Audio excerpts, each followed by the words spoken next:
today's video, gagawa tayo ng suman na kamote or iraid.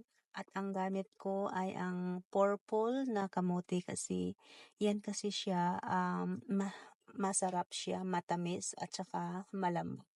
Tignan niyo naman ang kulay. It's so ganda ng color niya. Napaka-purple or pink or something like that. So, ginidgid ko lang siya at naglagay na din ako ng dried shredded coconut at i-microwave ko lang siya with hot water para magiging fresh ulit.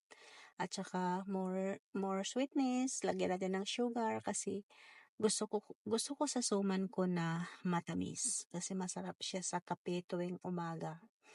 At ang banana leaves din, nabili ko siya sa Asian shop at frozen yan siya kasi wala kaming ibang choice dito kundi frozen lang kasi wala kaming banana dito sa Tasmania kasi ang lamig dito, hindi mabubuhay ang saging. So yan lang, ibalot lang natin at tiklopin natin bawat dulo para hindi makapasok ang tubig sa loob.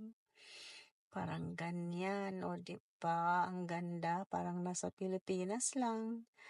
Pag mamiss ko kasi ang Philippines, so yan lang ang gagawin ko. Gagawa ako ng mga kakanin. It reminds me of my childhood. Kasi dati yan ang ginagawa namin dati. Yan, ang ganda tignan. At yan pa tapos na yan. More banana leaves. Yan ang luto na suman. Yan ang sweet potato na suman. Tignan nyo naman ang kulay. Ang ganda-ganda, diba? Ang sarap-sarap niyan. Tapos matikman natin yung crunch ng coconut.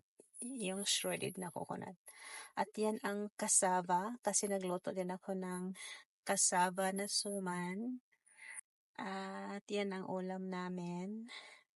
My friend helped me. She was at my place that time when I make the kakanin.